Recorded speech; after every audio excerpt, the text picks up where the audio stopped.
السلام علیکم ورحمۃ اللہ وبرکاتہ۔ الحمد للہ وحدہ والصلاۃ والسلام علی من لا نبی بعدہ۔ معزز سامعین، ہر انسان کی زندگی میں چار دور آتے ہیں، وہ کافر ہو، مسلمان ہو، فقیر ہو، بادشاہ ہو، شہری ہو، دیہاتی ہو۔ دنیا کا کوئی انسان جس کا تعلق اولاد آدم سے ہے، جس کو انسان یا آدمی کہہ سکتے ہیں، اس کی زندگی میں چار دور، چار زمانے ضرور آتے ہیں، اور ان چار زمانوں سے اس کا دولت، اس کا تقوی، اس کی پی آر، اس کے اختیارات، اس کا مال، اس کا علم، ان چار زمانوں سے اس کو بچا نہیں سکتا۔ سب سے پہلا زمانہ ہے عالم ارواح، جہاں سے ہماری زندگی کے سفر کا آغاز ہوا۔ عالم ارواح، قرآن و حدیث میں اس کی وضاحتیں آتی ہیں۔ یہی اللہ پاک نے وہ عہد لیا تھا جو ہم سے قرآن مجید میں آتے ہیں، الستو بربکم، یہ عالم ارواح کا عہد ہے۔ قالوا بلا، سب سے پہلے جس بات کا عہد لیا تھا کہ مجھے اپنا رب مانتے ہو۔ انسانی زندگی میں گناہوں کا بڑا سبب اللہ کی صفت ربوبیت کا کمزور پڑ جانا۔ کاشتکاروں کے ہاں، تاجروں کے ہاں، ملازمین کے ہاں، حکمرانوں کے ہاں بگاڑ کا بڑا سبب یہ ہے کہ اللہ کو رب ماننے کا یقین کمزور پڑ جاتا ہے۔ ملاوٹ، چوری، جھوٹ، رشوت، بیٹیوں کو حق نہ دینا، ان سب کا بنیاد جاگ بنتی ہے کہ جب کسی آدمی میں اللہ کا رب ہونا کمزور ہو جاتا ہے، پھر دکان رب بن جاتی ہے، سبب رب بن جاتا ہے، انسان رب بن جاتے ہیں۔ جب ربوبیت کمزور پڑ جاتی ہے تو گناہ پھر یوں آتے ہیں جس طرح نشے پہ پانی آتا ہے۔ اس لیے قرآن مجید میں آتا ہے، عالم ارواح میں اللہ نے عہد لیا تھا، الستو بربکم، میں تمہارا رب ہوں۔ پھر آگے حدیث میں آتا ہے، سب سے پہلے جس نے کہا ہاں میں آپ ہمارے رب ہیں، وہ اللہ کے محبوب صلی اللہ علیہ وسلم کی ذات اقدس تھی۔ پھر حدیث پاک میں آتا ہے، روحیں ساری اکٹھی تھیں تو اللہ کو سب سے زیادہ جو چمکدار روح تھی وہ آمنہ کے لال صلی اللہ علیہ وسلم کا۔ ابن مسعود کا اثر ہے، ان اللہ نظر فی قلوب العباد فاختار محمد صلی اللہ علیہ وسلم۔ وہ عالم ارواح میں خرب جو روحیں تھیں، ان میں سب سے چمکدار، خوبصورت، معطر، پرکشش روح اللہ کے محبوب صلی اللہ علیہ وسلم کی تھی۔ بلکہ ایک حدیث میں آتا ہے کہ فرشتوں نے جب روحوں کو دیکھا تو پوچھا، یا اللہ یہ یہیں رہیں گی یا یہاں سے کہیں ٹریول کریں گی، آگے جائیں گی؟ تو اللہ نے کہا نہیں، زمین پہ جائیں گی۔ تو فرشتے زمین کا چیک کر چکے تھے، کہنے کہ یا اللہ زمین میں اتنی روحیں کیسے جائیں گی؟ جیسے کہا جائے کہ 10 لاکھ کا مجمع ایگری کے اس مسجد میں کیسے آئے گا؟ تو یہ کیسے آئیں گی؟ روحیں تو لا تعداد، بے شمار، اس وقت 8 ارب روحیں تو زمین پہ رینگ رہی ہیں، کتنی روحیں واپس جا چکی ہیں، کتنی روحیں آئیں گی؟ تو فرشتوں نے کہا زمین کا قطع یا زمین کا مکان اس قابل نہیں ہے کہ اتنی روحوں کو سنبھال سکے، پھر کیسے ہوگا؟ اللہ نے فرمایا آنا جانا لگا رہے گا۔ جیسے کئی دفعہ ایسا ہوتا ہے کہ ہم ایک جنازہ پڑھتے ہیں، پھر ولیمے پہ جاتے ہیں، نکاح پڑھتے ہیں، پھر تدفین پہ جاتے ہیں۔ کائنات میں کچھ روحیں آ رہی ہیں، کچھ جا رہی ہیں، کہیں موت ہے، کہیں خوشی ہے، کہیں غمی ہے، کہیں سکھ ہے۔ یہ جو نظام ہے، 6 پیدا ہوتے ہیں، 4 مر جاتے ہیں، 10 پیدا ہوتے ہیں، 12 مر جاتے ہیں، اس طرح روحیں آتی جاتی رہیں گی، یک مشت یک لخت اکٹھی روحیں نہیں جائیں گی۔ بلکہ سیدنا فاروق اعظم نے پوچھا سیدنا علی کرم اللہ وجہ سے کہ کبھی کبھی یوں زمین پہ ہوتا ہے کہ ایک آدمی ہمارے پاس، ہمارے پڑوس میں سالہ سال تک رہتا ہے، پھر وہ وہاں سے نقل مکانی کر جاتا ہے۔ اس کے نقل مکانی کرنے کے ہمارے دل پہ ذرا بوجھ بھی نہیں ہوتا، حالانکہ 10 سال کا پڑوسی تھا، وہ چلا گیا، فیصل آباد سے چلا گیا لاہور میں، ہمیں بھول کے کبھی یاد نہیں آتا۔ اور کبھی سرے راہ کسی سے ملاقات ہوتی ہے اور آدمی اس کی کمی کو دیر تک محسوس کرتا ہے، اس کی وجہ کیا ہے؟ سال ہا سال کی رفاقت اور جانے کا کل کوئی نہیں، لمحات کی رفاقت اور آدمی اس کی کمی کو محسوس کرتے۔ یہ سیدنا فاروق اعظم نے سیدنا علی کرم اللہ وجہ سے سوال پوچھا، تو انہوں نے فرمایا کہ عالم ارواح میں روحیں گول دائرے میں تھیں، گول دائرے میں، اور ایک دوسرے کو دیکھ رہی تھی۔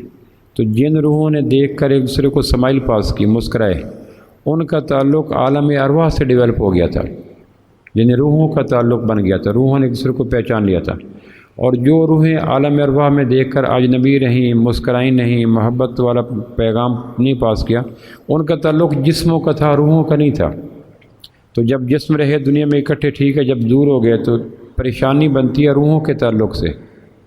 اس لیے ان کے جنہوں نے عالم ارواح میں دیکھ کر مسکرائے نہیں تھے، وہ جب چلے گئے، جب دنیا میں چلے جاتے ہیں تو پریشانی کوئی نہیں ہوتی۔ تو پہلا دور ہمارا عالم ارواح کا تھا۔ اب اس میں اللہ کے نظم میں طے تھا کہ کون سی روح زمین پہ کب جائے گی۔ آپ جتنے دوست تشریف فرمائے، 1970 میں آیا، 1965 میں آیا، 1960 میں آیا، یہاں زمین پہ روح آئی، لیکن کوئی روح ایسی نہیں ہے بشمول میرے جس نے آنے سے پہلے مشورہ کیا گیا ہو کہ آپ دنیا پہ جانا چاہتے ہیں۔ پھر روحوں کی تخلیق کے لیے جسموں کا انتخاب کیا گیا۔ یہ پہلا دور ہے جس سے ہر انسان کو گزرنا پڑتا ہے عالم ارواح میں۔ دنیا کا کوئی آدمی یہ نہیں کہہ سکتا کہ میں عالم ارواح میں گئے بغیر دنیا میں براہ راست آ گیا۔ دوسرا دور جو شروع ہوتا ہے اس کو عالم دنیا کہتے ہیں، جس میں اور آپ اس وقت کچھ لوگ ابھی عالم ارواح میں ہیں اور کچھ عالم دنیا میں آ چکے۔ 8 ارب کے لگ بھگ مور اور لیس 8 ارب 8.5 ارب کے لگ بھگ اس وقت وہ روحیں ہیں جو عالم ارواح سے زمین پہ رینگ رہی ہیں۔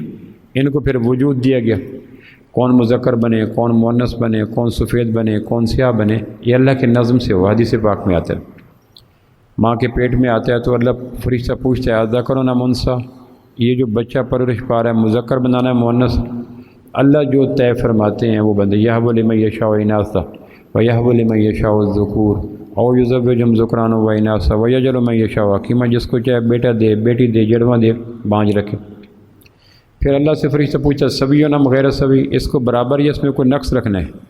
آنکھ میں بھینگا پن، زبان میں لکنت، کان میں ٹیڑھا پن، سماعت میں کمزوری، ہاتھ میں ٹیڑھا پن، یہ اللہ ماؤں کے پیٹوں میں طے کر دیتا ہے۔ پھر 4 مہینے 10 دن گزرتے ہیں تو اللہ کہتا ہے فلاں روح جو عالم ارواح میں ہے اس کو اس خاتون کے پیٹ میں بننے والے جسم کے اندر داخل کر دیا جائے، تو پھر وہ روح داخل ہو جاتی ہے۔ پھر ہم عالم دنیا میں آ جاتے ہیں جس میں اس وقت میں اور آپ، اس کو دارالعمل بھی کہتے ہیں، عالم دنیا بھی کہتے ہیں۔ انسان کی زندگی کے 4 دوروں میں سب سے سینسٹیو، سب سے حساس، سب سے نتیجہ خیز اور سب سے مؤثر دور یہ ہے جس میں اور آپ ہیں۔ اسی پہ آنے والے 2 دوروں کی بنیاد ہوگی جو اس دور کے بعد شروع ہوں گے۔ اس میں آ کے اللہ کہتے ہیں روح جسم کے تابع ہے۔ جب روح جسم میں آ جاتی ہے تو روح کو کہا جاتا ہے جسم جہاں جائے تمہیں جانا ہوگا۔ حَلَّ تَعَالَى الْإِنسَانُ حِينٌ مِّنَ الدَّهْرِ لَمْ يَكُنْ شَيْئًا مَّذْكُورًا إِنَّا خَلَقْنَا الْإِنسَانَ مِن نُّطْفَةٍ أَمْشَاجٍ فَجَعَلْنَاهُ سَمِيعًا بَصِيرًا إِمَّا هَدَيْنَاهُ السَّبِيلَ إِمَّا شَاكِرًا وَإِمَّا كَفُورًا۔ روح ڈال دی گئی اور روح کو یہ حکم دے دیا گیا کہ تم جسم کے تابع رہو گے۔ جس طرح سواری سوار کے تابع ہوتا ہے، گاڑی کو آپ کم کریں، تیز کریں، دائیں موڑیں، بائیں موڑیں، تو روح جو ہے وہ تابع ہے اس عالم دنیا میں جس کو دارالعمل کہتے ہیں۔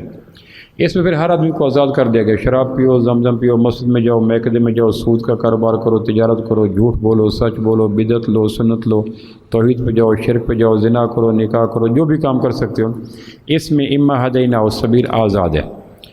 صرف انسان اور جن وہ مخلوق ہیں جو آزاد ہیں، باقی ہر مخلوق کو اللہ نے پابند کر دیا۔ عام امرود نہیں لے سکتا، شیر انڈے نہیں دے سکتا، مرغی بچے نہیں دے سکتی، کچھ فصلیں گرمی کے ہیں، کوئی سردی کے ہیں، ہر مخلوق کا لگا بندہ نظام طے ہے۔ ہم آزاد ہیں، ہم جو چاہیں کریں۔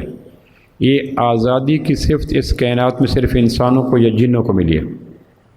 اب اس میں جسم اور روح کا رشتہ کتنا عرصہ رہے گا، 40 سال 50 سال، کسی آدمی کو پتہ نہیں ہے۔ جس طرح میری روح کب آنی تھی مجھے نہیں پتہ، میری روح کے لیے جسم کا انتخاب کون سا تھا، میں عجم بنوں، عرب بنوں، جھنگ سے ہوں، لاہور میں ہوں، ماں میری کون ہو، باپ کون ہو، قبیلہ کون ہو، لائی حیات آئے قضا لے چلے۔ اب اس 60 سال میں 50 سال میں کون زندگی کیسے گزارتا ہے، اس پہ آنے والے 2 دوروں کا اثر ہے جو اس دور کے بعد شروع ہو رہے ہیں۔ سچ بولو، جھوٹ بولو، موسیقی سنو، گانا سنو، قرآن سنو، غیبت کرو، ذکر کرو، آزاد ہے۔ اما ہدیناہ السبیل اما شاکرا و اما کفورا، شکر گزار بھی بن سکتے ہو، کافر بھی بن سکتے ہو۔ یہ دوسرا دور ہے جس میں میں اور آپ ہیں۔ کچھ ابھی پہلے دور میں پڑے ہیں جو ممکن ہے 2025 میں پیدا ہو جائیں، 26 میں پیدا، وہ آ جائیں گے۔ ابھی کچھ پہلے دور میں ہیں، کچھ دوسرے میں ہیں۔ ہم بھی اچانک دوسرے دور سے پھر تیسرے دور میں چلے جائیں گے۔ تیسرے دور میں جانے کا دنیا کی کسی انسان کو علم نہیں ہوتا۔ عند اللہ عندہ علم الساعہ، کسی آدمی کو یہ نہیں پتہ کہ میری وفات کب ہوگی۔ ایک وقت آئے گا پیشانی پہ ایک آدمی زمین پہ اپنے نقشے مرتب کر رہا ہوتا ہے، اگلے سال یہ کرنا ہے، اگلے مہینے یہ کرنا ہے، اگلے دن یہ کرنا ہے، اور آسمان کی غیبی نظام والے فرشتے حیران ہوتے ہیں کہ اس کا تو پتہ کٹنے کا وقت آ گیا، پروگرام بنا رہے ہیں اگلے سال کے، اگلے مہینے کے، اور اس کا تو نظام طے ہو گیا، اور جو اوپر سے طے ہو گیا اس کو دنیا کے کسی انسان کی تدبیر نہ بدل سکتی ہے، نہ ترمیم، نہ تنسیخ۔ ممکن نہیں تقدیر کے چاک کو کرنا رفو، سوزن تدبیر گو ساری عمر سیتی رہے۔ اور ایک اقبال اس کو کہتا ہے کہ ڈھونڈنے والا ستاروں کی گزرگاہوں کا اپنے افکار کی دنیا میں سفر کر نہ سکا، جس نے سورج کی شعاؤں کو گرفتار کیا، زندگی کی شب تاریک سحر کر نہ سکا۔ میرے اوپر حالات آتے ہیں، میری زندگی کا دنیا میں آنے کے بعد ہر انسان کی اٹموسٹ کوشش یہ ہوتی ہے کہ تیسرا دور شروع نہ ہو۔ تو جس طرح پہلا دور ختم ہو کے دوسرے دور میں آ گیا، اس طرح دوسرا دور بھی تیسرے دور میں چلا جائے گا۔ البتہ کچھ علامات ہوتی ہیں جس سے پتہ چل جاتا ہے کہ اس آدمی کی موت کا وقت قریب آ گیا۔ قرطبی نے سیدنا یعقوب علیہ السلام کے حوالے سے روایت نقل کی ہے کہ یعقوب علیہ السلام نے پوچھا، بنی اسرائیل کے نبی ہیں، ملک الموت سے کہ کچھ ایسا پتہ چل سکتا ہے کہ آپ آ گئے ہیں؟ جس طرح ڈیتھ وارنٹ جن لوگوں کی تاریخ جاری ہو جاتے ہیں کہ آپ کو 25 اکتوبر کو پھانسی دی جائے گی صبح 3:25 پر، اس کو 1 مہینہ یا 20 دن پہلے یہ ساری چیزیں کلیئر ہو جاتی ہیں۔ جلاد کون سا ہوگا، وقت کون سا ہوگا، جگہ کون سی ہوگی، دن پتہ ہوتا وہ اس کو ایک آئیڈیا ہو جاتا ہے۔ کئی لوگ معاف ہو جاتے ہیں، at the nick of the time ان کو معافی دی مل جاتی ہے۔ تو یعقوب علیہ السلام نے پوچھا کہ کوئی طریقہ ایسا ہے کہ جس سے پتہ چل جائے کہ موت کے وقت قریب آ گیا، دوسرے دور سے تیسرے دور میں ہم جا رہے ہیں؟ تو انہوں نے کہا 4 نشانی ہیں۔ ملک الموت نے کہا سب سے پہلی نشانی یہ ہے موت کی کہ آدمی کے جسم کے اعضاء پہ جزوی موت آ جاتی ہے۔ دانت گر گیا، موت آ گئی، کان سننے کے قابل نہ رہے، موت آ گئی، بال سفید ہو گئے، موت آ گئی، ہاتھوں میں راشا آ گیا، موت آ گئی۔ آدمی کے جسم کا کوئی عضو کام کرنا چھوڑ دے، یہ پہلی دستک ہوتی ہے کہ موت آ گئی۔ یہ ہر آدمی کو پتہ ہوتا ہے کہ میرے اندر کوئی عضو بیکار ہو گیا ہے، میرا دیکھنا، میرا سننا، میرا چلنا، میرا بولنا، میرا سوچنا، میرا پکڑنا۔ تو جب جسم کا کوئی عضو فنکشن لیس ہو جائے، کام کرنا چھوڑ دے، اور اس کی جگہ متبادل گلاسز نہ ہو تو آنکھیں بیکار ہیں۔ گھڑی کا ٹائم دیکھنا، اینک نہیں مل رہی، اینک بغیر بہزار کوشش کر رہے دائیں بائیں، اس کو نظر نہیں آ رہا۔ تو یہ اس کے جسم پر جزوی موت کا آنا، ایک عضو کا بیکار ہونا، دراصل اس بات کی انڈیکیشن ہے، گھنٹی ہے، بیل ہے، دستک ہے کہ موت قریب آ گئی۔ یہ ایک نشانی ہے۔ یعقوب علیہ السلام نے کہا دوسری نشانی یہ ہے کہ اس کے حلقہ احباب میں کوئی آدمی مر جاتا ہے، کولیگ مر گیا، باس مر گیا، بزنس فیلو مر گیا، علاقے کا آدمی مر گیا، حلقہ احباب میں۔ تو آدمی جاتا ہے، اس کی تجہیز، تکفین، تدفین، جنازہ، آخری رسومات ادا کر کے جاتا ہے۔ یہ اس کی موت بھی ہے اور اس پہ دستک بھی ہے کہ موت قریب آ گئی۔ تھرڈ ون اور تیسرا علامت یہ ہوتی ہے کہ آدمی کے رشتہ داروں میں کوئی مر گیا، پھوپھو مر گئی، خالہ مر گیا، ماموں مر گیا، چچا مر گیا، سسر مر گیا، بھائی مر گیا، رشتہ داروں میں یہ ان کی موت بھی ہوتی ہے۔ اور تیسری دستک ہوتی ہے کہ ملک الموت بالکل قریب آ رہے ہیں۔ فورتھ ون اور لاسٹ ون اور آخری پہچان اور علامت یہ ہوتی ہے کہ گھر کی 4 دیواری کے اندر کوئی فوت ہو جائے۔ ایک گھر کے اندر کچھ لوگ رہتے ہیں، میاں بیوی رہتے ہیں، بہن بھائی رہتے ہیں، باپ بیٹا رہتے ہیں، ان میں سے کوئی فوت ہو جائے تو یہ آخری دستک ہوتی ہے۔ یہ ملک الموت نے بتلایا ہے کہ دنیا سے جانے والوں کی علامتیں یہ ہوتی ہیں، جس سے پتہ چل جاتا ہے کہ اس کو تیاری کرنی چاہیے۔ اس لیے ابن عباس کی روایت ہے کہ مدینہ منورہ میں 40 سال کے بعد لوگ دنیا کا کام چھوڑ کے آخرت کی طرف رخ پھیر لیتے تھے۔ اور ایک حدیث میں آتا ہے، وہ بخاری کی روایت ہے کہ جس کو 60 سال مل گئے، قیامت والے دن ایکسکیوز نہیں کر سکے گا کہ مجھے مرنے سے پہلے بخشش کا موقع نہ دیا گیا۔ اور پھر مرتے وقت آدمی کہتا ہے بیا فرجنا نعمل صالح انا موقن الم یاتکم نذیر قالوا بلا قد جاءنا نذیر فقط۔ یہ سارے ڈائلاگز قرآن مجید میں آتے ہیں۔ موت کے وقت آدمی کہتا ہے تھوڑا سا یا اللہ زندگی اور بڑھا دے، کیوں؟ نیک عمل کر لوں، تمہیں بتایا نہیں تھا کہ ایک وقت آنا ہے۔ تو یہ دوسرا دور ہے جس کو عالم دنیا کہتے ہیں اور اس کو دارالعمل کہتے ہیں۔ اس میں ایک ایک عمل کا وزن کیا جاتا ہے، ایک دیکھنا، بولنا، سننا۔ ایک حدیث میں آتا ہے ایک آدمی نیک عمل کرتے کرتے جنت کی دہلیز پہ قدم رکھ دیتا ہے، یہاں تک کہ ایک بول ایسا بولتا ہے کہ اس بول کی نحوست اور یبوست اور سختی اتنی شدید ہوتی ہے کہ وہاں جنت سے اٹھا کر دوزخ میں ڈال دیا جاتا ہے۔ اور ایک آدمی نیک برے عمل کرتے کرتے دوزخ کی دہلیز پہ قدم رکھ دیتا ہے، ایک بات ایسا کرتا ہے کہ جنت میں ڈال دیا جاتا ہے۔ تو یہ دوسرا دور ہے، دوسرا فیز ہے جس میں اور آپ ہیں۔ پھر اس کے بعد تیسرا دور آ جاتا جس کو عالم برزخ کہتے ہیں، اس میں بھی جانا ضروری ہے۔ ہم کہتے ہیں مرتے مرتے بچا، تو کہ بچتے بچتے مر جاؤ گے۔ ہارون نے کہا وقت رحیل اپنے پسر سے، جائے گا کبھی تو بھی اسی راہ گزر سے۔ پوشیدہ ہے کافر کی نظر سے ملک الموت، لیکن نہیں پوشیدہ مسلمان کی نظر سے۔ ہارون نے مرتے ہوئے کہا تھا بیٹا میں بھی جانے والا ہوں اور تو بھی عنقریب چلا جائے گا۔ تو آدمی مرنے سے بچنے کی ہماری دنیا کی تمام تگ و دو، کپڑے، جوتے، دوائیاں، بیلنس ڈائٹ، حفاظتی تدابیر، جم کو جوائن کرنا، سیر کرنا، ان سب کا اصل ہدف یہ ہوتا ہے کہ تیسرے دور میں جانے سے بچ جائیں۔ اور تیسرے دور میں جانا کوئی بھی پسند نہیں کرتا، نیک اس لیے نہیں کرتا کہ کچھ نیکی اور کر لوں۔ میں نے بتایا تھا کہ میرے ایک دوست کے بھائی کو پھانسی دی گئی، اس کی آخری درخواست جو اس نے سپرنٹینڈنٹ جیل کے نام کی تھی وہ یہ تھی کہ میرا وقت جو آپ نے تختہ دار پر لٹکنے کا طے کیا وہ اتنے بجے ہے، اس کے آدھے گھنٹے بعد لاہور کے میناروں سے اذانیں گونجیں گی اور لوگ فجر کی نماز پڑھیں گے، میری موت کو میں یہ نہیں کہتا کہ معاف کرو، آدھا گھنٹہ یا پونا گھنٹہ ڈیلے کر دو تاکہ ایک نماز اور پڑھ سکوں۔ نیک اس لیے تیسرے دور میں جانے سے ہچکچاتا ہے کہ کچھ نیکیاں اور کر لوں، لولا اخرتنی الی اجل قریب فاصدق واکن من الصالحین لو ردوا لعادوا لما نہوا عنہ۔ قرآن کہتا ہے اگر تمہیں لوٹا بھی دیا تو تم نے کرنا پھر بھی وہی ہے جس کے کرتے کرتے عرصہ گزر گیا۔ اور برا اس لیے نہیں مرنا چاہتا کہ اس کو اپنے پتہ ہوتا ہے کہ میں نے سود کا کام، جھوٹ کا کام، زنا کا کام، دھوکے کا کام، لوگوں کو اذیت، لوگوں کو نقصان، اور آگے وہ سارے کے سارا نظام آگے محفوظ پڑا ہے۔ پھر ایک وقت آتا ہے کہ نہ چاہتے ہوئے بھی آدمی کو مرنا پڑتا ہے، اور جس طرح نہ چاہتے ہوئے عالم ارواح کی روحیں زمین پہ آ گئیں، اس طرح ہم چاہیں یا نہ چاہیں ایک وقت مقرر ہوتا ہے، اس لا یستاخرون ساعۃ ولا یستقدمون، ایک لمحہ نہ آگے نہ پیچھے، اس وقت پہ آدمی کو روح اور جسم میں جدائی ہوتی ہے۔ اس تیسرے دور کو کہتے ہیں عالم برزخ۔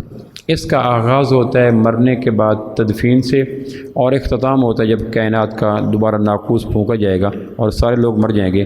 اس درمیانی زمانے کو قرآن و حدیث کی اصطلاح میں عالم برزخ کہتے ہیں۔ عالم برزخ کا مزاج یہ ہے کہ اس عالم برزخ میں جانے والے کا کچھ واسطہ پیچھے بھی رہتا ہے، کچھ واسطہ آگے بھی رہتا ہے۔ جیسے عالم ارواح والوں کا واسطہ زمین سے کوئی نہیں تھا، اور عالم دنیا والوں کا واسطہ عالم ارواح سے کوئی نہیں تھا۔ ہر دور کا اپنا اپنا مزاج ہے۔ ہمارے ہاں تشکیک، اعتراض کا ایک بڑا سبب یہ ہوتا ہے کہ ہم ایک دور کو دوسرے دور پہ قیاس کرتے ہیں۔ جب ایک دور دوسرے دور پہ قیاس کر کے سمجھ نہیں آتا پھر پریشان ہوتے ہیں۔ ماں کی گود میں بچہ سوئے اور تڑپ کے جاگ اٹھتا ہے کہ کیا ہوا، کہ سانپ تھا، کہ بیٹا ہم کمرے میں ہیں، مولٹی فارم کا بیڈ ہے، صاف ستھرا کمرہ ہے، اس میں سانپ کا ہے، کہ ماں جس دور میں تھا اس کو خواب کہتے ہیں، اس میں واقعتاً سانپ تھا، اور اس کی ہارٹ بیٹ بڑھ جاتی ہے، اس کی چیخ نکل جاتی ہے، وہ ڈر جاتا ہے، پسینہ آ جاتا ہے۔ سچی بات ہے کہ اگر ماں اس بات پہ ضد کرے کہ میں، تو کہا جائے گا جس دور میں تم ہو اس دور میں بیٹا نہیں ہے۔ ہمارے ہاں جو اعتراض ہوتے ہیں آخرت کے حوالے سے، اس کا سبب یہ ہوتا ہے کہ ہم ایک دور کو ذہن میں رکھ کے دوسرے دور کا قیاس کرتے ہیں، یہاں پھر گڑبڑ شروع ہو جاتی ہے۔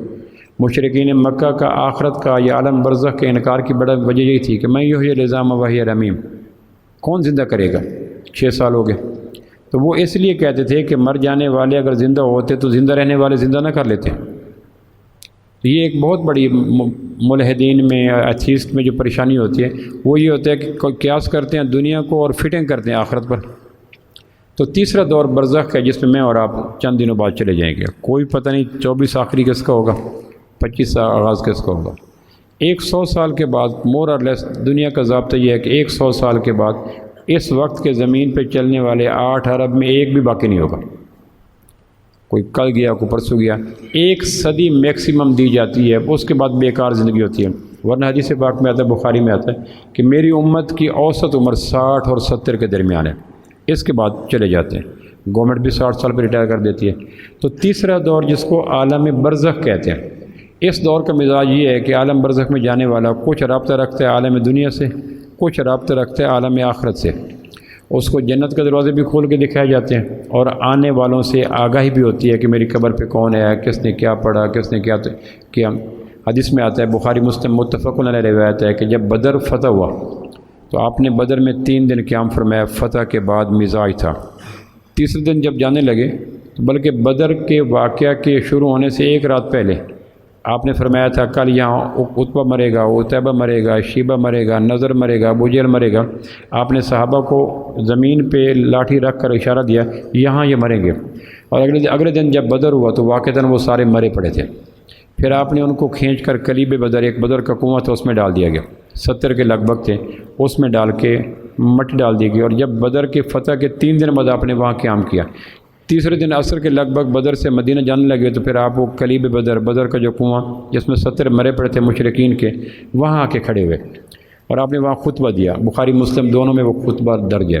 آپ فرمایا کہ تم کیسے لوگ تھے، اپنے ہو کر مخالفت کرتے رہے، یہ غیر ہو کر مجھے سنبھالتے رہے، اپنے ہو کر وطن سے نکالا، یہ غیر انصار مدینہ، غیر ہو کر انہوں نے مجھے پناہ دی، اپنے ہو کر تم نے تردید کی، غیر ہو کر انہوں نے میری تصدیق کی۔ حضرت عمر رضی اللہ کہنے لگے آپ کن کو باتیں کر رہے ہیں؟ آپ فرمایا میں ان کنویں کے اندر دفن ہو جانے والے کفار سے باتیں کر رہا ہوں۔ حضرت عمر نے تعجب سے پوچھا کہ کیا یہ سنتے ہیں؟ بخاری مسلم کی روایت متفق علیہ، کیا یہ سنتے ہیں؟ تو آپ نے فرمایا جتنی تم میری بات سن رہے ہو تم سے بھی زیادہ اچھے انداز سے یہ سن رہے ہیں۔ اس سے محدثین نے لکھا ہے کہ عالم برزخ والے کا کچھ واسطہ دنیا والوں سے بھی ہوتا ہے۔ یہ جو آپ کہتے ہیں قبر میں جا کے سلام کرو، ہم جب قبر میں جاتے ہیں جا کے سلام کرو، پھر جو کہتے ہیں قبر میں جوتے کو سمیت نہ پھرو، پھر جو کہتے ہیں قبر میں پاؤں کی جانب کھڑے ہو کر فاتحہ پڑھا کرو۔ مسلم کی روایت ہے عمر بن عاص رضی اللہ فوت ہونے لگے تو انہوں نے اپنے بیٹے عبداللہ بن عمر بن عاص سے کہا تھا کہ جب دفن کر چکو تو میرے پاؤں کی جانب کچھ دیر کھڑے ہو کر میرے لیے کچھ فاتحہ کو تسبیح کو تلاوت کو استغفار کرنا پاؤں کی جانب۔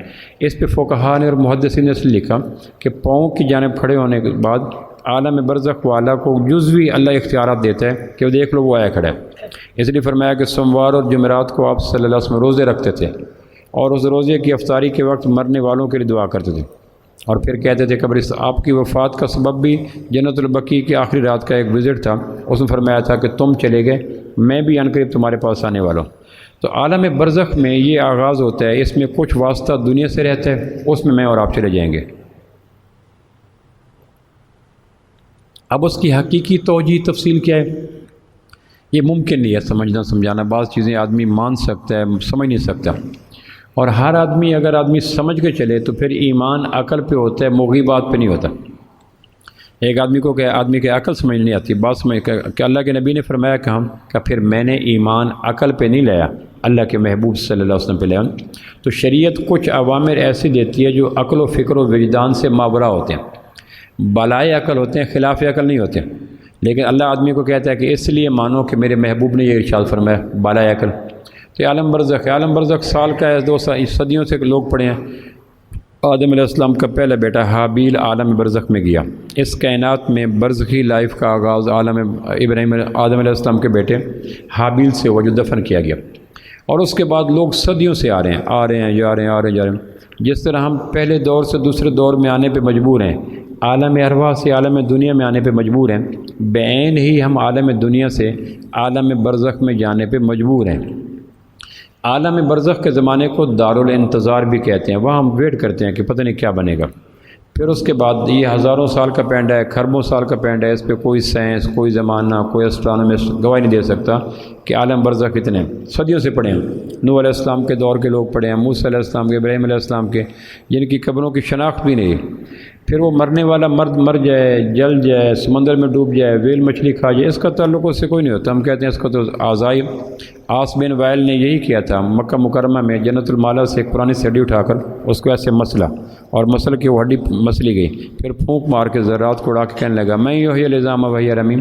یعنی جب ریڑھ کی ہڈی کی حیثیت یہ ہے کہ 2 ہاتھوں کا رگڑ برداشت نہیں کر سکی تو آنکھ ناک کان کیسے ہوں گے؟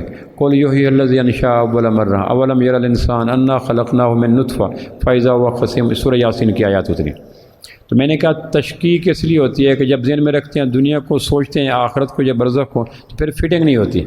برزخ الگ جہان ہے، عالم ارواح الگ جہان ہے، عالم دنیا الگ جہان ہے۔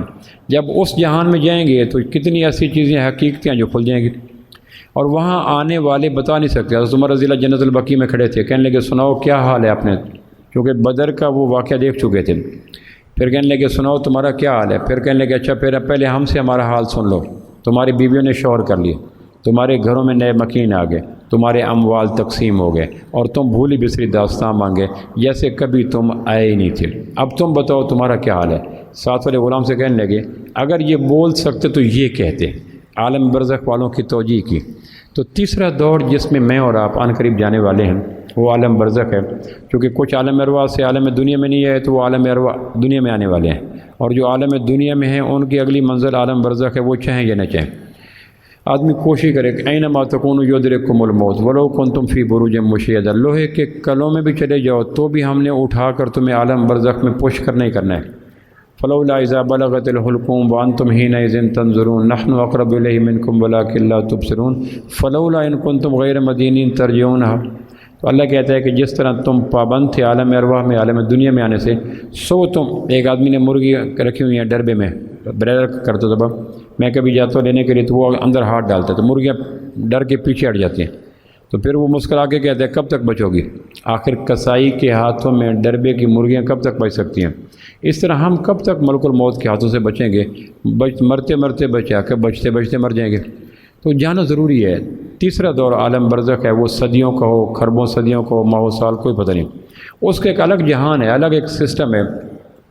روح کو کیا ہوتا ہے، کھانے کو کیا ہوتا ہے، عذاب کو کیا ہوتا ہے، سزا کو کیا ہوتا ہے، جنت کا کیا ہوتا ہے، خوشی کا کیا ہوتا ہے، غمی کا کیا ہوتا ہے، یہ سارا ایک نظام ہے جو آگے عالم برزخ کے اندر جانے کے بعد اس کے حقائق کھلیں گے۔ اب اس عالم دنیا میں رہ کر عالم برزخ کے حقائق کما حق کو کھول نہیں سکتے۔ پھر چوتھا دور آئے گا جس کو قیامت کہتے ہیں، عالم آخرت کہتے ہیں، دار الجزا کہتے ہیں۔ جو برزخ ہے دار الانتظار ہے، دنیا جو ہے دار الجزا دار العمل ہے، اور جو آخرت ہے جس میں برزخ کے بعد جائیں گے وہ دار الجزا ہے کہ کرنے والوں نے کیا کیا کیا نہیں کیا، اس کو وقت تقسیم کیا جائے گا۔ اور اس میں بھی برزخ والے میں الزام وغیر قرآن مجید میں آتا ہے، من باسنا میں مرکدنا، کس نے ہمیں جگا دیا؟ تو جس طرح مرنے والا نہیں مرنا چاہتا مر جاتا ہے، اس طرح برزخ والے نہیں چاہیں گے کہ ہم عالم کے آخرت میں جائیں۔ من باسنا میں مرکدنا ھذا ما وعد الرحمن وصدق المرسلون، جانے پھر اللہ پوچھیں گے ملک الموت سے کون کون باقی ہیں؟ تو ملک الموت کہے گا جبریل باقی ہے، اسرافیل باقی ہے، میکائیل باقی ہے، تو اللہ کہیں گے جبریل کو مار دو، میکائیل کو مار دو، اسرافیل کو مار دو، وہ تینوں مر جائیں گے۔ اب کون باقی ہیں؟ کہ وہ فرشتے جنہوں نے عرش کو سنبھالا کون کو مار دو۔ زمین پہ کون باقی ہے؟ کوئی نہیں، تو پوری کائنات میں سب ہے، تو اب کون باقی ہے؟ تو ملک الموت کہے گا میں باقی ہوں یا آپ باقی ہیں؟ اللہ کہے گا تو بھی مر جا۔ تاکہ کتب حدیث میں لکھا کہ پہلا موقع ہوگا اللہ کا عرش جب کسی کے لیے سفارش کرے گا کہ یا اللہ مہربانی کر ملک الموت کو اس کیفیت سے نکال۔ اللہ کہیں گے نہیں، میں نے طے کیا تھا کل من علیہ فان کل نفس ذائقۃ الموت کل شیء ہالک، شے من نفس، اس میں کائنات کی ہر مخلوق آ جاتی ہے، ہر من کو مرنا ہے، ہر نفس کو مرنا ہے، ہر شے کو مرنا ہے۔ تو ملک الموت من میں بھی آتا ہے، نفس میں بھی آتا ہے، شے میں بھی آتا ہے، اس کی سفارش نہ کرو، اللہ کے عرش کی سفارش نہیں مانی جائے گی اور ملک الموت مر جائے گا۔ اب اللہ کہے گا N ul Malook N الابناء ul Malook N الجوابر N الابناء الجوابر، یہ خطبہ چلے گا، لمن الملک اليوم، کہاں ہے جابر، کہاں ہے زمیندار، کہاں ہے بادشاہ؟ تو کوئی ایک خاموشی ہوگی، کوئی یہاں مرا پڑا، کوئی وہاں مرا پڑا، کوئی ادھر یہ عالم قیامت طے ہو جائے گا۔ پھر اللہ پاک اس کے بعد روحوں کو کہیں گے بھئی روحیں جو جسموں سے نکل گئی تھیں دوبارہ اپنے جسموں کو تلاش کریں۔ جس طرح سر شام اپنے کاروبار سے، دفتر دکان سے اپنے گھروں میں جاتے ہیں، سال سے جاتے ہیں، کبھی نہیں بھولے، شام ہوتی ہے تو ہر دکاندار اپنے محلے کی طرف، ہر ملازم اپنے گھر کی طرف، ہر کاشتکار اپنے گھر کی طرف، اور کبھی ایسے نہیں کہ ہم بھول جائیں۔ مرنے والے اور اس کی روح اور جسم میں بڑا تعلق ہوتا ہے۔ حدیث پاک میں آتا ہے جب آدمی موت کا وقت آتا ہے تو اچانک روح نہیں نکلتی، حصوں سے نکلتی ہے۔ جب پاؤں سے روح نکلتی ہے تو پنڈلی کہتی ہے اچھا اللہ کے حوالے، ایک عضو سے جب روح نکلتی ہے تو دوسرے عضو کی طرف جب جاتی ہے تو وہ پچھلے عضو کو کہتی ہے اللہ کے حوالے قیامت کو ملیں گے۔ جب پنڈلی سے نکلتی ہے تو ران اس کو کہتی ہے اللہ کے حوالے اب قیامت کو ملیں گے۔ جب ران سے نکلتی ہے تو پیٹ اس کو کہتی ہے اچھا اللہ کے حوالے۔ یوں ایک ایک عضو سے روح نکلتی جاتی ہے اور آنے والے عضو میں جہاں ٹھہرتی ہے وہ پچھلے عضو کو کہتی ہے اللہ کے حوالے، اور پھر سب سے آخر پہ آ کے آنکھوں سے نکلتی ہے۔ حدیث پاک میں آتا ہے تعلق چونکہ روح اور جسم کا گہرا ہوتا ہے، 40 سال سے 50 سال سے میرے جسم میں میری روح ہے۔ جب روح نکلتی ہے سب سے آخر پہ آنکھوں سے، ناک کے نوک سے نکلتی ہے، تو پھر نکلتے ہوئے جاتی ہے تو آنکھیں اس کو دیکھتی ہیں۔ مسلم کی روایت ہے، ابو سلمہ رضی اللہ صحابی ہیں، غزوہ احد میں زخمی ہوئے 3 ہجری کو، اور 4 ہجری کو پھر ان کا زخم کھل گیا۔ اللہ کے محبوب کے رضائی بھائی ہیں، کزن ہیں، سویبہ کا دونوں نے دودھ پیا، ام سلمہ کے شوہر تھے۔ 4 ہجری میں جب ان کا انتقال ہوتا ہے ان کی آنکھیں کھلی ہوئی تھیں۔ اللہ کے محبوب کو اطلاع ہوئی کہ غزوہ احد کے زخم کی وجہ سے ابو سلمہ فوت ہو گئے۔ کسی کو میدان جنگ میں زخم لگے اور وہ زخم بنے دوبارہ موت کا باعث، بے شک 4 سال بعد بنے، پھر بھی شہید ہوتے ہیں، کیونکہ بنیاد جس کے زخم کی لگی تھی جنگ کے اندر۔ سیدنا ابو سلمہ رضی اللہ عنہ کو میدان احد میں زخم لگا، وہ ہیلا ہوا پھر ری اوپن ہو گیا، پھر 4 ہجری کو فوت ہوا۔ اب گھر میں آیا دیکھا تو آنکھیں کھلی ہوئی تھیں، آپ نے آ کے آنکھوں کو بند کیا، اور اس موقع پہ پہلی دفعہ سے راز کی بات سے پردہ اٹھایا کہ جب روح نکلتی ہے تو آنکھیں اس کو دیکھتی ہیں، دیکھتے اوپر ٹھہر جاتی ہیں۔ پھر آپ فرمایا آنکھوں کو بند کرو، چونکہ اپنے تعلق والے کے انتظار میں آنکھیں دور تک دیکھتی چلی جاتی ہیں۔ یہ نظام ہوتا ہے۔ پھر اللہ کہیں گے کون کون باقی ہے؟ کہ کوئی بھی نہیں، ختم ہو جائے گا۔ پھر اللہ کہیں گے روحوں کو اب مٹھی سے کھولیں گے اور روحیں اپنے جسموں کو یوں تلاش کریں گی جس طرح سر شام لوگ اپنے گھروں کو تلاش کر لیتے ہیں۔ ہم 30 سال کے ہوں، 40 سال کے کبھی گھر بھولتے نہیں ہیں۔ ہمارا تعلق ہمارے گھر سے اتنا گہرا نہیں ہے، ہم صبح گھر کو چھوڑا شام کو ہے، لیکن روح اور جسم کا تعلق تو مائکرو سیکنڈ سے بھی الگ نہیں ہوتا۔ جب مائکرو سیکنڈ سے الگ ہوگا، اتنا قربت کا کوئی تعلق کسی کا کسی سے نہیں، ماں کے بیٹے سے، بیوی کا بہن سے، دکان کا دکاندار سے، جتنا قربت کا تعلق روح اور جسم کا ہے، لمحہ بھر کے لیے بھی، مائکرو سیکنڈ کے لیے بھی روح نہیں نکلتی۔ تو جب وہ اتنا قریبی تعلق کیسے بھولے؟ تو اللہ کہیں گے روحیں ساری چلی جاؤ، تو پھر روحیں اڑیں گی اور اپنے اپنے جسموں میں آ جائیں گی۔ میں یہاں سے اٹھا، کوئی وہاں سے اٹھا، کوئی وہاں سے اٹھا، حکم ہوگا چلو بھائی سارے میشر کی طرف چلو۔ ایک ہی رخ ہوگا، ایک ہی رخ، جس طرح 9 ذی الحج کو یا 8 ذی الحج کو مینا سے سارے حاجی عرفات میں جاتے ہیں۔ راستے الگ الگ ہیں، کوئی پیدل جا رہا ہے، کوئی بائک پہ جا رہا ہے، کوئی گاڑی پہ جا رہا ہے، کوئی ٹرین پہ جا رہا ہے، لیکن سارے اپنے عرفات جا رہے ہیں۔ کوئی لوگ کہیں دفن ہوا، کوئی کہیں دفن ہوا، کوئی کہیں دفن ہوا، اٹھیں گے اور اپنے اپنے طور پر چلتے چلتے حشر میں چلے جائیں گے۔ پھر اللہ کہیں گے اب تم سارے پہنچ گئے۔ پھر 3 سوال ہوں گے۔ حشر میں پہنچنے کے بعد سورہ انعام میں آتا ہے 3 سوال اللہ کرے گا۔ وَلَقَدْ جِئْتُمُونَا فُرَادًا كَمَا خَلَقْنَاكُمْ أَوَّلَ مَرَّةٍ، اکیلے ہی آ گئے جس طرح دنیا میں اکیلے گئے تھے۔ ملک عدم تو ننگے پنڈے آیا اس جہاں نے، بندہ ایک کفن دی خاطر کنا پینڈا کر دے۔ دنیا میں آدمی جب پیدا ہوتا ہے اکیلا ہوتا ہے، برہنہ ہوتا ہے، اور جب مرتا ہے تو بھی برہنہ ہوتا ہے۔ ملک عدم تو ننگے پنڈے آیا اس جہاں نے، بندہ ایک کفن دی خاطر کنا پینڈا کر دے۔ اللہ اسی بات کو کہیں گے وَلَقَدْ جِئْتُمُونَا، سورہ نام میں وَلَقَدْ جِئْتُمُونَا فُرَادًا كَمَا خَلَقْنَاكُمْ أَوَّلَ مَرَّةٍ، اکیلے ہی آگے ہو، کوئی بھی ساتھ نہ آیا، نہ ماں نہ باپ نہ بہن نہ بھائی۔ اور میں نے عرض کیا تھا قیامت والے دن آشنا نہیں ہوں گے، شناسا ہوں گے۔ جیسے دنیا میں ایک دوست سے تعلق کٹ جاتا ہے، پھر ولیمے پہ اس کو دیکھتے ہیں تو اس کو دیکھنے سے خوشی کوئی نہیں ہوتی، پہچان لیتے ہیں کہ فلاں دوست کھڑا ہے، شناسا ہے، آشنا کوئی نہیں۔ تو قیامت والے دن بہن بھائی، یوم یفر المرء من اخیہ و امہ و ابیہ و صاحبتہ و بنیہ، سارے بھاگیں گے۔ کوئی کسی سے تعلق، کسی کے چہرے پہ کوئی مٹھاس، کو محبت، کو مرجعیت، کو پیار نہیں ہوگا، اس لیے کہ سارے شناسا ہوں گے، آشنا کوئی نہیں ہوگا۔ اللہ کہیں گے وَلَقَدْ جِئْتُمُونَا فُرَادًا كَمَا خَلَقْنَاكُمْ أَوَّلَ مَرَّةٍ، اکیلے ہی آگے ہو، کوئی ساتھ نہیں لے، کوئی ساتھ تو لے آتے، کوئی دوست، کوئی جگری یار، کو ہلکا احباب کو، یا اللہ کوئی آنے کو تیار نہیں تھا۔ دوسرا سوال یہ کہ وَتَرَكْتُم مَا خَوَّلْنَاكُمْ وَرَاءَ ظُهُورِكُمْ، جو کچھ کمایا تھا کچھ بھی ساتھ نہ لے۔ وَتَرَكْتُم مَا خَوَّلْنَاكُمْ وَرَاءَ ظُهُورِكُمْ، وہ جو رقبے لیے، زمینیں لیے، بیلنس بنائے، پیسے کٹے کیے، پلاٹ لیے، آگے سے آگے، آگے سے آگے، ان میں سے کچھ بھی نہ ساتھ لے۔ مستحب ہے بیری کے پتے پانی میں ڈال کر غسل دینا۔ مستحب کیوں ہے؟ تو فقہا نے اس کی وجہ لکھی کہ بیری کے پتے گرم کر کے جب پانی میں ڈالے جاتے ہیں اور اس پانی سے جب غسل دیا جاتا ہے تو آدمی کے مسام کے اندر سے میل بھی نکل جاتی ہے، کوئی نہیں۔ تو اللہ کہے کہ یہ کفن کو تو کوئی جیب نہیں تھی اور بیری کے پتوں کے ساتھ دیا گیا غسل، اس نے مسام کے اندر اسمیل بھی نکال لی، تو جو کچھ چھوڑ کے آئے تھے کچھ بھی ساتھ نہ لا سکے۔ یہ وَتَرَكْتُم مَا خَوَّلْنَاكُمْ وَرَاءَ ظُهُورِكُمْ، مرنے کے بعد میراث تقسیم ہو رہی ہوتی ہے، یہ بیڈ فلاں کو دو، یہ جوتری فلاں کو دو، یہ رنگ فلاں کو دو، یہ رقبہ فلاں کو دو۔ میرا ایک دوست ہے، پیسے بے شمار ہیں، رقبہ بے شمار ہے، پریشان رہتا ہے کہ میرے مرنے کے بعد یہ بچے لڑیں گے، اور اسے پتہ ہے کہ بچے بھی لڑیں گے۔ میں نے کہا اس سے پہلے کہ ان کے دست و گریباں ہوں، رقبے پڑے رہیں، جیلوں میں چلے جائیں، حوالات میں چلے جائیں، کچہری میں چلے جائیں، تقسیم کر دو۔ تقسیم کرنے کی پوزیشن میں نہیں ہے۔ کبھی کبھی قدرت کسی سے انتقام لیتی ہے تو اس موقع پہ لا کھڑا کرتی ہے کہ جانتا ہے تقسیم نہیں کر سکتا اور جانتا ہوں کہ میرے بعد ان کے ہاتھا پائی گردن ہو۔ تو قرآن مجید کا دوسرا سوال یہ ہوگا ترکتم ما خولناکم وراء ظہورکم، کچھ بھی ساتھ نہ لا سکے۔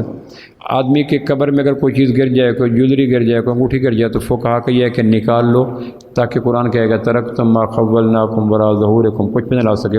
مرتے وقت سکندر نے اپنے دونوں بازو، یونانی شہزادے نے دونوں بازو باہر نکالے تھے تاکہ لوگوں کو پتہ چل سکے کہ کچھ نہ ساتھ لا سکے اور خالی ہاتھ۔ تیسرا سوال یہ ہوگا وما نراکم ما شفاکم، تمہارے سفارشی کوئی نظر نہیں آ رہے شفاعت کے حوالے سے، مجھے وہ بچا لے گا، وہ بچا لے گا، وہ بچا لے گا۔ ہمارے برصغیر پاک و ہند میں ہے ایک حدیث پاک میں آتا ہے جب لوگ عمل سے محروم ہوتے ہیں تو مساجد کو منقش کرتے ہیں۔ حدیث پاک میں آتا ہے، ابن ماجہ کی روایت ہے، جب لوگوں میں عمل ختم ہوتا ہے تو پھر اس کی نشانی یہ ہوتی ہے کہ مسجدوں میں پتھر، فانوس، چپس، ٹائل، ہمارے مسجد کے کبھی آ کے کارپیٹ دیکھو، ہمارے مسجد کے کبھی آ کے ڈسٹمپر دیکھو، ہمارے مسجد کے کبھی آ کے ممبر دیکھو۔ بد عمل لوگ، بد عملی کی سزا یہ ہوتی ہے کہ عمل کو شاندار بنانے کی بجائے مسجدیں شاندار بناتے ہیں۔ حضرت عمر نے منع کیا تھا کہ مسجدوں کو شاندار بنانا اور اس میں ٹیپ ٹاپ کرنا علامات قیامت میں سے۔ جب دنیا دار انتظامیہ بنتے ہیں تو دنیا دار دنیا کی نظر سے اللہ کے گھروں کو سوچتے ہیں۔ تو آپ نے فرمایا کہ تیسرا یہ ہوگا کہ پھر وہ کہاں گئے جن کے تمہیں کہتے تھے کہ ہم ہیں نا، ہمارے ساتھ تمہارا تعلق ہے، نسبت ہے، ہم تمہیں بچا لیں گے، تو تمہارا دائیں بہ نظر ہی کوئی نہیں آ رہا۔ برصغیر پاک و ہند کے لوگوں میں بد عملی کا بڑا سبب تصور، شفاعت کا غلط تصور ہے کہ مرو صحیح ہم بخشوا لیں گے۔ ایسا نہیں ہوگا۔ ایک آدمی زانی ہے، راشی ہے، چور ہے، دھوکے باز ہے، سود خور ہے، ظالم ہے، قاتل ہے، جھوٹی گواہی دیتا ہے، اور آخرت میں جا کے کہ اللہ کے نبی میں آپ کو امتی ہوں، اور اللہ کے نبی سبز رنگ کی شال اس پہ ڈال دیں گے، یہ تصور شفاعت ایرانیوں کا ہے، اسلام کا نہیں ہے۔ فَمَن يَعْمَلْ مِثْقَالَ ذَرَّةٍ خَيْرًا يَرَهُ وَمَن يَعْمَلْ مِثْقَالَ ذَرَّةٍ شَرًّا يَرَهُ۔ جو گڑبڑ کی ہوگی اس کا جواب دینا ہوگا۔ شفاعت کا کیا تصور ہے؟ تو میں اکثر عرض کرتا ہوں کہ ایک بچہ ہمارے پاس کلاس میں پڑھتا ہے، ٹاپر ہے، ہم امتحان لیتے ہیں، دسمبر ٹیسٹ، نومبر ٹیسٹ، اس میں ٹاپ کرتے ہیں۔ بڑے امتحان قریب آیا تو اس کا حادثہ ہو گیا، اس کا انجر پنجر ہل گیا، اب اس کو پڑھنے کا موقع نہیں ملا، لیکن امتحان دینے کے لیے آ گیا، پیپر دیا۔ ہمارے پاس اس کی ہسٹری ہے کہ یہ بچہ پڑھنے والا ہے، محنتی ہے، باادب ہے، تیاری کرتا ہے، لیکن ایسے حادثے میں آ گیا کہ اب پڑھنا اس کے لیے ممکن نہیں تھا، تو ہم میکسیمم اس کو فیور دیتے ہیں۔ ایک آدمی زندگی بھر دین پہ چلتا ہے، نہ فرض چھوڑتا ہے، نہ واجب، نہ سنت، نہ مستحب، نہ مباح، نہ چھوڑتا نہیں، لیکن پھر بھی ڈرتا رہتا ہے، تو اللہ کہتا ہے گھبراؤ مت، تمہارے ڈرنے کی وجہ سے تمہارے نیک عملوں کے بیچ میں جو کمی کوتاہی ہیں ہم اس کو ٹھیک کر دیں گے۔ ان کے لیے شفاعت ہے۔ یہ نہیں کہ ایک آدمی جھوٹی گواہی دیتے دیتے مر گیا، سود کا کاروبار کرتے کرتے مر گیا، زنا کرتے کرتے مر گیا، اور وہ آ کے کہ اللہ کے نبی مجھے سنبھال لیجئے، اور اللہ کے نبی سنبھال لیں، تو وہ جن کو اس نے نقصان دیا تھا، جن کی آبرو تار تر کی تھی، وہ کہیں گے اللہ کے نبی ہم کس کے پاس تھے اپنے؟ پھر یہ اللہ کا قانون تھا نا، وہ پاکستان کا نظام انصاف ہو گیا، تو پھر اللہ پاک کہیں گے وہ کہاں گئے؟ پھر اس کے بعد قیامت لگ جائے گی اور قیامت کی تیاری شروع ہو جائیں گی، آؤ بھائی ایک ایک آؤ کرو۔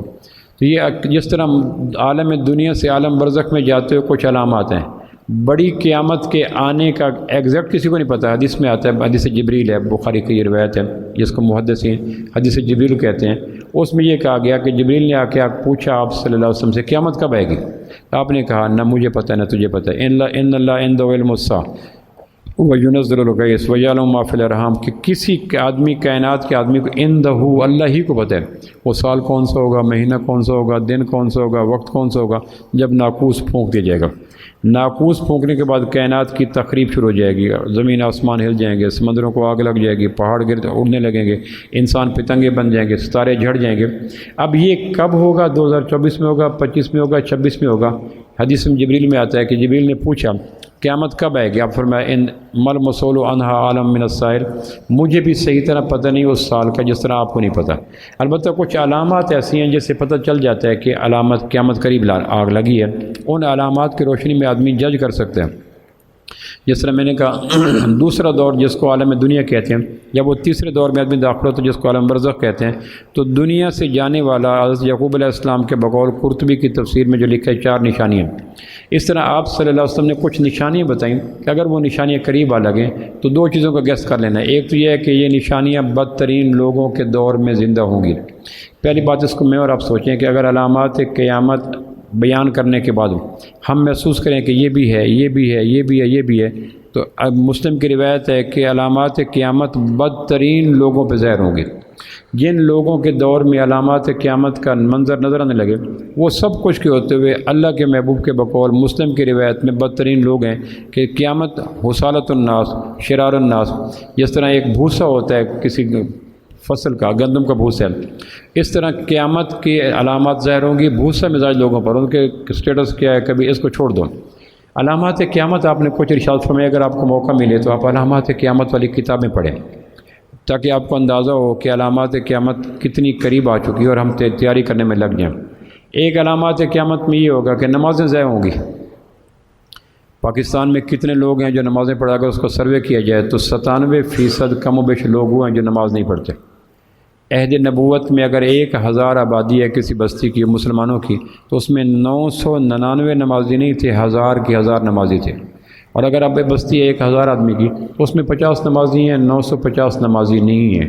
جب بے نمازیوں کی کثرت ہو تو سمجھ لینا کہ علامات قیامت قریب آ گئی، یہ نشانی ہے۔ اور اس کا دور کرنے کا طریقہ کیا ہے کہ بے نمازیوں کو نمازی بنایا جائے۔ کبھی بھی بے نمازیوں کو بے نمازی نہیں کہیں گے نماز پڑھو۔ یہ نعمت جس کو قدرت نے دی اپنے حضور جھکنے کی، اس نعمت کا شکر یہ ہے کہ دوسروں کو اس نعمت میں شریک کریں۔ بیٹا ہے، بیوی ہے، بہو ہے، داماد ہے، بھائی ہے، ان کو پیار سے، حکمت سے، زور سے، زر سے، زاری سے، ترغیب سے، ترہیب سے اللہ کے حضور جھکانے کی کوشش کرنا تاکہ نمازی بڑھ جائیں۔ ایک علامات قیامت میں یہ بھی ہے کہ مساجد پہ لوگ فخر کریں گے کہ میری مسجد کبھی آ کے دیکھو۔ قرآن مجید میں آتا ہے نا کہ مسجدوں کی تعمیر میں دو حصے ہوتے ہیں، ایک بنا ہوتی ہے، ایک تعمیر ہوتی ہے۔ بنا ہوتی ہے مسجد کا ڈھانچہ کھڑا کرنا۔ میں مری میں ایک لیکچر دے رہا تھا، مسجد بنی تو میں گیا تھا، تو منتظمین نے کہا جی کہ ہماری مسجد کی اوپننگ ہے، پہلا جمعہ آپ پڑھا دیں۔ تو میں جمعہ مسجد میں گیا تو مسجد انتہائی لش پش 3 منزلہ مسجد تھی۔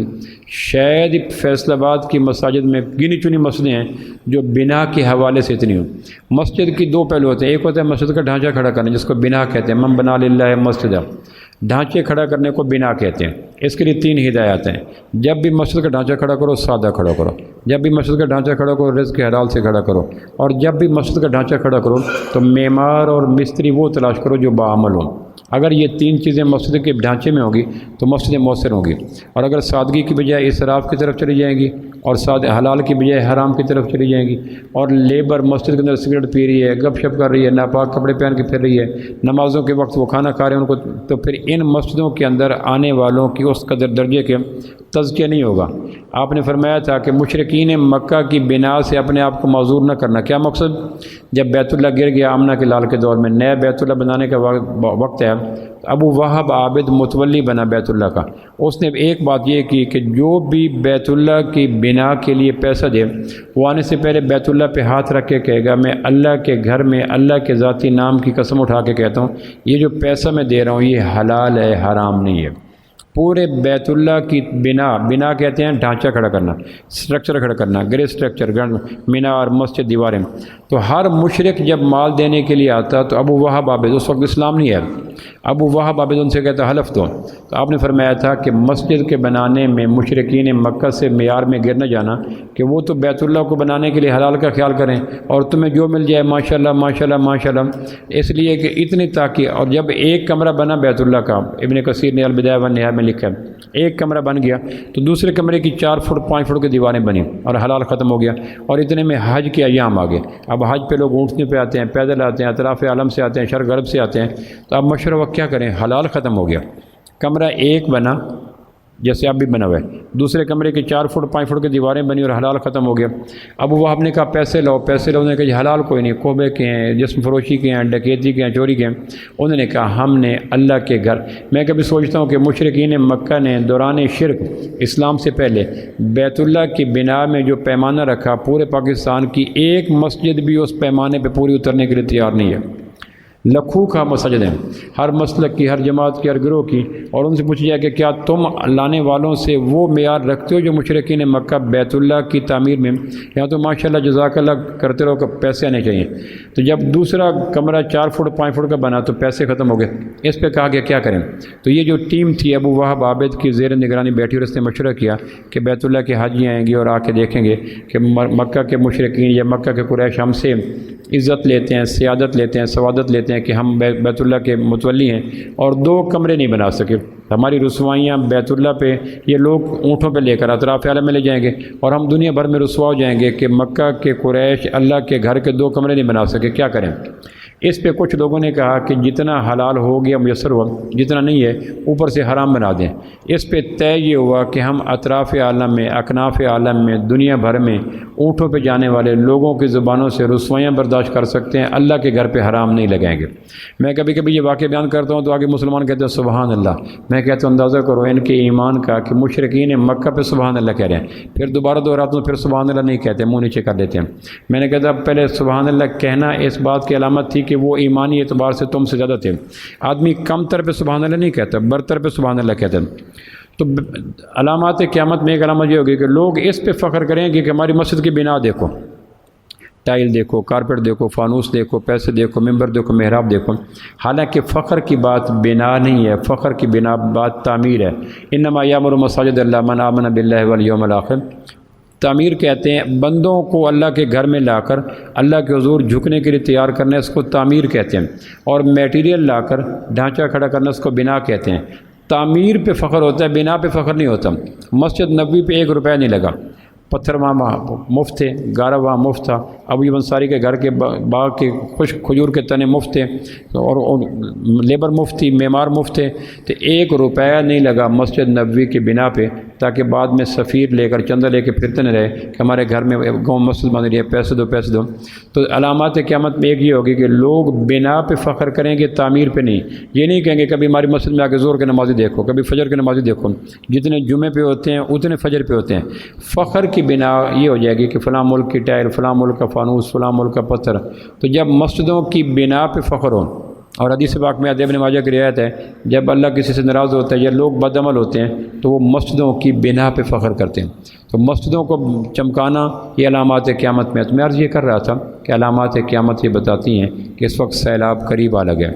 علامات قیامت اللہ کے محبوب کی صداقت کی گواہی دیتی ہیں، منکرین حدیث کے جھوٹ کو دور کرتی ہیں، اور لوگوں کو بتلاتی ہیں کہ اب قریب آ گیا ہے۔ اور اگر یہ علامات ظاہر ہو رہے ہیں تو ان علامات کو پش کرو دین کی دعوت دے کر، تاکہ علامات قیامت بدترین لوگوں پہ ظاہر ہوں گی اور ہم بدترین لوگوں میں شامل نہ ہو جائیں۔